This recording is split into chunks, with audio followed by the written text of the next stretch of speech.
Hi friends, Bengali study Bangla পড়ুন চ্যানেলে আপনাদের সকলকে স্বাগত। আপনাদের জন্য আমরা আজকের আলোচনায় নিয়ে এসেছি এনটিএ ইউজিসি নেটের নতুন সিলেবাস থেকে কাব্য কবিতা ইউনিট 3 কাব্য কবিতার থেকে আমাদের আজকের আলোচনার বিষয়বস্তু কবি সুভাষ মুখোপাধ্যায়ের একটি অন্যতম কবিতা মিছিলের মুখ। চলুন আমরা শুরু করছি আমাদের আজকের আলোচনা শুরুর পূর্বে বলে রাখি, যে সমস্ত বন্ধুরা এখনও আমাদের চ্যানেলটি সাবস্ক্রাইব করেননি তারা সাবস্ক্রাইব বাটন প্রেস করে চ্যানেলটি সাবস্ক্রাইব করে নিন এবং সাবস্ক্রাইব বাটনের পাশে থাকা বেল আইকনটি প্রেস করুন, যাতে করে এই চ্যানেলের রেগুলার আপডেটস আপনারা পেতে পারেন। এবং আমাদের নেট সংক্রান্ত অন্যান্য ভিডিওগুলি যদি আপনারা না দেখে থাকেন তাহলে এই চ্যানেলের ভিডিও সেকশন এবং প্লে লিস্টে গিয়ে তা আপনারা দেখে নিতে পারেন।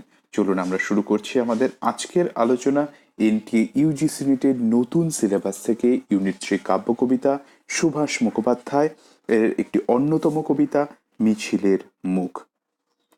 মিছিলের মুখ কবিতার আলোচনায় প্রথমেই আমরা চলে আসি কবির প্রসঙ্গে। কবি সুভাষ মুখোপাধ্যায়। কবি সুভাষ মুখোপাধ্যায়ের জন্ম 12ই ফেব্রুয়ারি 1919-এ। 12ই ফেব্রুয়ারি 1919-এ তিনি জন্মগ্রহণ করেছিলেন কৃষ্ণনগরে এবং তার মৃত্যু 8ই জুলাই 2003 কলকাতায় হয়েছিল তার মৃত্যু। সুভাষ মুখোপাধ্যায়ের কিছু উল্লেখযোগ্য কাব্যগ্রন্থগুলির মধ্যে রয়েছে পদাতিক, অগ্নিকোণ, চিটকুট, ফুলফুটুক, যত দূরে যায়, কালমধুমাস ইত্যাদি। পদাতিক তার প্রথম কাব্যগ্রন্থ। সুভাষ মুখোপাধ্যায় সম্পর্কে আরো বিস্তারিত জানতে তো আরো একটি ভিডিও রয়েছে ভিডিও সেকশনে এই চ্যানেলে, আপনারা চাইলে দেখে নিতে পারেন। সুভাষ মুখোপাধ্যায় সম্পর্কে বুদ্ধদেব বসু বলেছিলেন, তার অভিনবত্ব পদে পদেই চমক লাগায়... মাত্র কয়েকটি কবিতা লিখে তিনি সংশয়ে প্রমাণ করেছেন যে তিনি শক্তিমান। বুদ্ধদেব বসুর সুভাষ মুখোপাধ্যায় সম্পর্কে বলা এই কথাটি জেনে রাখা অবশ্যই প্রয়োজনীয়। এখন আমরা সরাসরি চলে যাই কবিতা মিছিলের মুখে। মিছিলের মুখ কবিতার আলোচনায় প্রথমেই আমরা শুনে নেই মিছিলের মুখ কবিতাটি, তাতে আমাদের আলোচনা করতে আরো বেশি সুবিধা হবে। চলুন একটু শুনে নেই সুভাষ মুখোপাধ্যায় লেখা অন্যতম একটি কবিতা মিছিলের মুখ।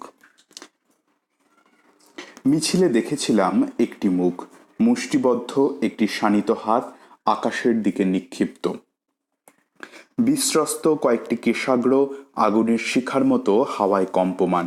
ময়দানে মিশে গেলেও ঝঞ্ঝাক্ষুব্ধ জনসমুদ্রের ফেনিল চূড়ায় ফসফরাসের মতো জলজল করতে থাকলো মিছিলের সেই মুখ। সভা ভেঙে গেল, ছত্রাকারে ছড়িয়ে পড়ল ভিড়, আর মাটির দিকে নামানো হাতের অরণ্যে পায়ে পায়ে হারিয়ে গেল মিছিলের সেই মুখ। আজও দুবেলা পথে ঘুরি, ভিড় দেখলে দাঁড়াই, যদি কোথাও খুঁজে পাই মিছিলের সেই মুখ। কারো বাঁশির মতো নাক ভালো লাগে, কারো হরিণের মতো চাহনি নেশা ধরায়, কিন্তু হাত তাদের নামানো মাটির দিকে। ঝঞ্ঝাক্ষুব্ধ সমুদ্রে জ্বলে ওঠে না তাদের দৃপ্ত মুখ, ফসফরাসের মতো আমাকে উজ্জীবিত করে সমুদ্রের একটি স্বপ্ন, মিছিলের একটি মুখ। অন্য সব মুখ তখন দুর্মূল্য প্রসাধনের প্রতিযোগিতায় কুৎসিত বিকৃতিকে চাপার চেষ্টা করে, পচা সবের দুর্গন্ধ ঢাকার জন্যে গায়ে সুগন্ধি ঢালে। তখন অপ্রতিদ্বন্দ্বী সেই মুখ নিষ্কষিত তরবারির মতো জেগে উঠে আমাকে জাগায়। অন্ধকারে হাতে হাতে তাই গুজে দেই আমি নিষিদ্ধ এক ইস্তাহার, জরাজীর্ণ ইমারতের ভিত ধসিয়ে দিতে ডাক দিই, যাতে উদ্বেলিত মিছিলে একটি মুখ দেহ পায় আর সমস্ত পৃথিবীর শৃঙ্খল মুক্ত ভালোবাসা দুটি হৃদয়ের সেতুপথে পারাপার করতে পারে। মিছিলের মুখ কবিতাটি অগ্নিকোণ কাব্যগ্রন্থের অন্তর্গত। অগ্নিকোণ কাব্যগ্রন্থটি প্রথম প্রকাশিত হয় 1948-এর অক্টোবর মাসে ইন্টারন্যাশনাল পাবলিশিং হাউস থেকে। এই অগ্নিকোণ কাব্যগ্রন্থে 5টি কবিতা ছিল। এই অগ্নিকোণ কাব্যগ্রন্থটি প্রথম যখন প্রকাশিত হয়, এই অগ্নিকোণ কাব্যগ্রন্থটি সুভাষ মুখোপাধ্যায় উৎসর্গ করেছিলেন সিঙ্গাপুরে যে 3 জন শহীদ ব্রিটিশের ফাঁসি কাঠে আন্তর্জাতিক গান গাইতে গাইতে প্রাণ দিয়েছেন তাদের উদ্দেশ্যে। এরপর আমরা দেখে নিই যে 5টি কবিতা প্রথম প্রকাশনের সময় ছিল অগ্নিকোণ কাব্যগ্রন্থে, সেগুলো কি কি। অগ্নিকোণ, ঝড় আসছে, একটি কবিতার জন্য, মিছিলের মুখ, রাম রাম। এখন আমরা আলোচনা করব আমাদের সিলেবাসের নেট সিলেবাসের মিছিলের মুখ সম্পর্কে। তো মিছিলের মুখ এই কবিতাটির লাইন সংখ্যা জেনে রাখা প্রয়োজন। প্রথমেই লাইন সংখ্যা 38, স্তবক সংখ্যা 5।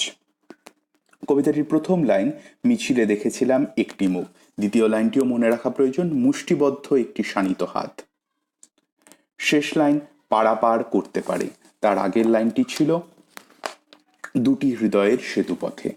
এই লাইনগুলি অবশ্যই মনে রাখা প্রয়োজন। যেহেতু কবিতার নাম মিছিলের মুখ, তাই মুখ, মিছিল ইত্যাদি শব্দ খুবই গুরুত্বপূর্ণ। মুখ এই শব্দটি কবিতায় ব্যবহৃত হয়েছে 9 বার এবং মিছিলের সেই মুখ এই কথাটি ব্যবহৃত হয়েছে 3 বার। তো এটা অবশ্য মনে রাখা প্রয়োজন। এবং আরেকটি শব্দ যেটি হচ্ছে হাতের অরণ্যে, অর্থাৎ অনেক হাত বোঝাতে কবি এখানে এই শব্দটি ব্যবহার করেছেন। মিছিলের মুখ এই কবিতাটিতে কিছু গুরুত্বপূর্ণ লাইন এখানে তুলে ধরা হয়েছে। মনে হয়েছে এই লাইনগুলি খুবই গুরুত্বপূর্ণ। চলুন আস্তে আস্তে আমরা এই লাইনগুলো একে একে দেখে নিই। একটি লাইন, ফসফরাসের মতো জল জল করতে লাগলো মিছিলের সেই মুখ। কবি মিছিলের সেই মুখকে ফসফরাসের সঙ্গে তুলনা করেছেন। ফসফরাস যেমন উজ্জ্বল জল জল করে, তার সঙ্গে কবি মিছিলের সেই মুখের তুলনা করেছেন। আরো একটি লাইন, আমাকে উজ্জীবিত করে সমুদ্রের একটি স্বপ্ন মিছিলের একটি মুখ। যে কবিকে উজ্জীবিত করে সমুদ্রের একটি স্বপ্ন মিছিলের একটি মুখ।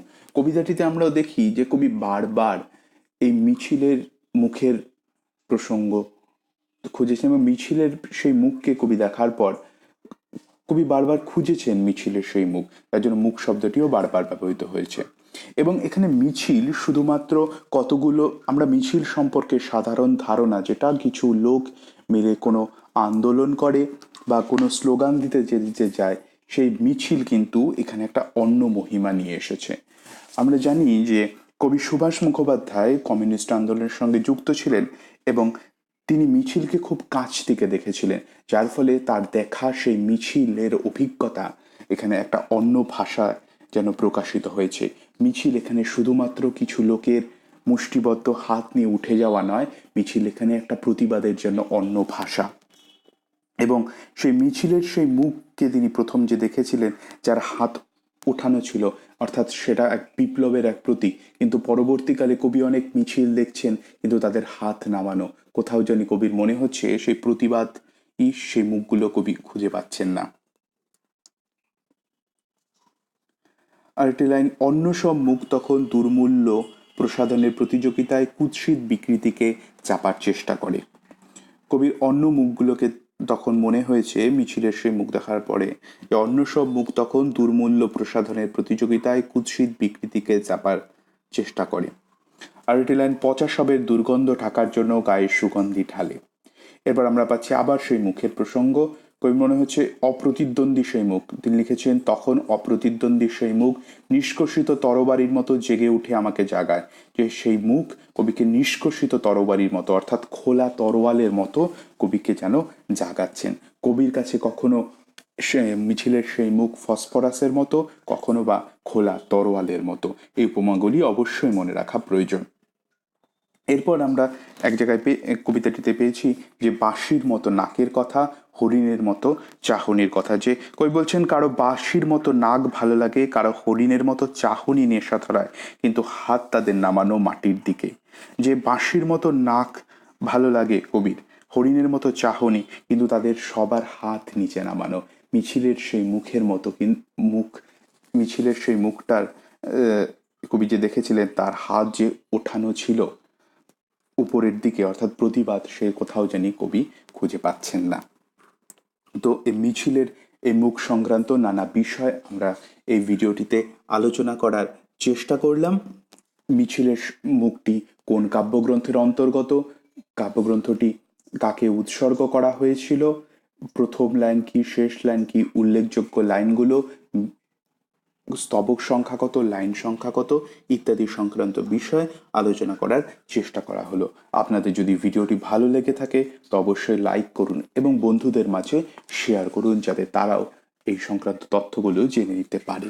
এবং যে সমস্ত বন্ধুরা এখনও আমাদের চ্যানেলটি সাবস্ক্রাইব করেননি, তারা সাবস্ক্রাইব বাটন প্রেস করে চ্যানেলটি সাবস্ক্রাইব করে নিন এবং সাবস্ক্রাইব বাটনের পাশে থাকা বেল আইকনটি প্রেস করুন, যাতে করে এই ধরনের নানা ভিডিও আপনারা পেতে পারেন। তো ভিডিওটি দেখার জন্য অসংখ্য ধন্যবাদ।